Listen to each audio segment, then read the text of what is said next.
All right. So the leg, being the big lower limb and all. So here's the pelvis. Here's the iliac crest. The muscle there's iliacus. The other one coming off the lumbar spine that's going to join with the iliacus is the psoas. So these are the big, strong hip flexors. These are the hip flexors. Iliopsoas, they're going to insert into the lesser trochanter of the femur. Okay, strong hip flexors. Innervation is going to be the femoral nerve. As we, I don't know what I want to do. As we cross under the inguinal ligament, you can see it, right? There's the iliopsoas. The other one that you can see here is the pectineus that makes the back side of the femoral triangle. The other border of the femoral triangle is this one, the sartorius. Sartorius is going to start at the ASIS, cross medial to insert down here in the medial tibial plateau, okay? This is a flexor of the hip because it crosses this joint, and a flexor of the knee because it crosses this joint, all right? And externally rotate the femur, all right? The very popular gracilis, gracilis no gracilis, on the medial aspect, obturator nerve. Right behind it, adductor magnus, obturator nerve. Right in front of it, adductor longus, obturator nerve. I didn't say it, but pectineus, femoral nerve. Okay. Up top, the quads. Okay. Vastus medialis, vastus lateralis. Rectus femoris is this nice big bipinnate here. Underneath him is intermedialis. All of them, let's call it femoral nerve. Okay, all of these guys are coming together, enveloping the patella and inserting the patellar tendon is going to insert on the tibia and the tibial tuberosity. Okay, walking our way around. So here's the fascia on the lateral side. Here's the muscle that's going to tense that, tensor fascia lata. Sits just below the ASIS. So the two that are kind of right below the ASIS, sartorius, tensor fascia lata. Okay?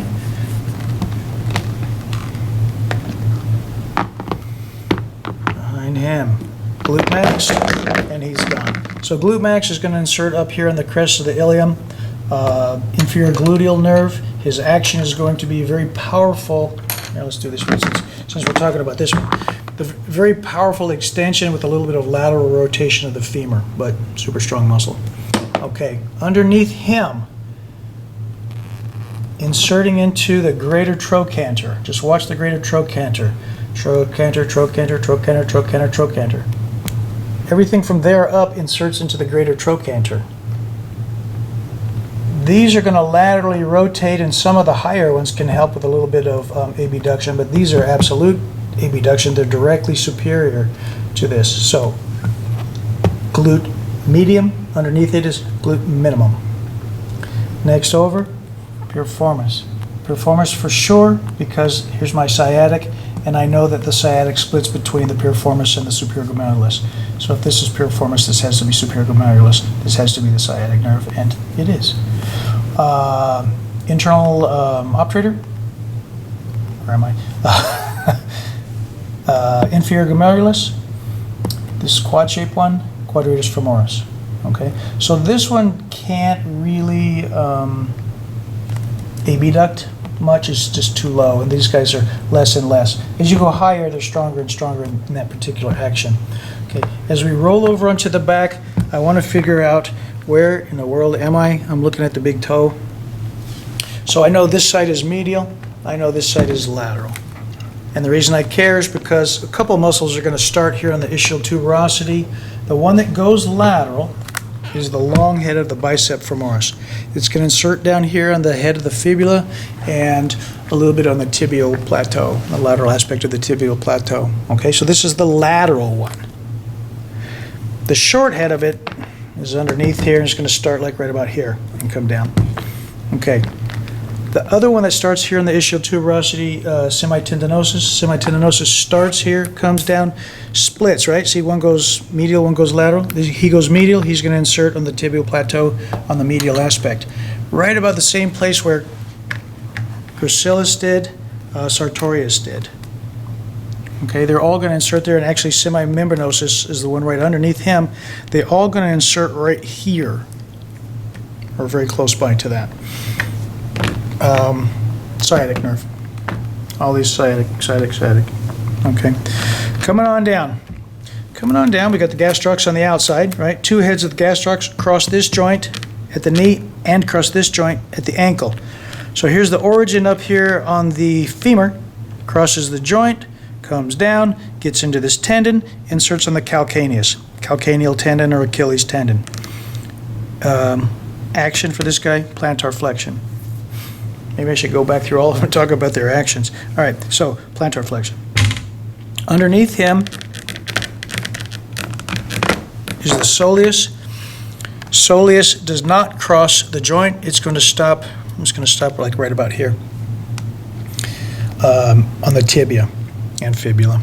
Okay, this one that goes sideways like this, the kind of oblique looking one, for me it looks very similar to pronator teres. This is popliteus. This is the guy who unscrews your knee. Plantaris, I can't really see plantaris. It would go down here and help you with plantar flexion.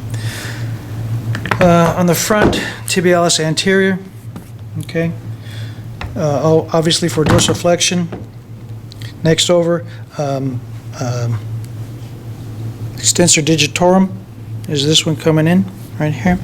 Fibularis longus, this one coming around with a tendon that goes posterior to the lateral malleolus. There's a little flexor retinaculum there and there holding these tendons down.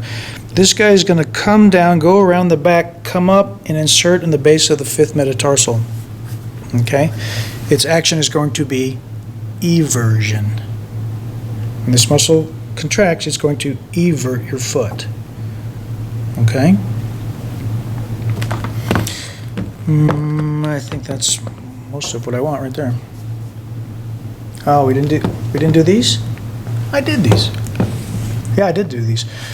Okay, so adductor magnus, gracilis, longus, pectineus, obturator nerve.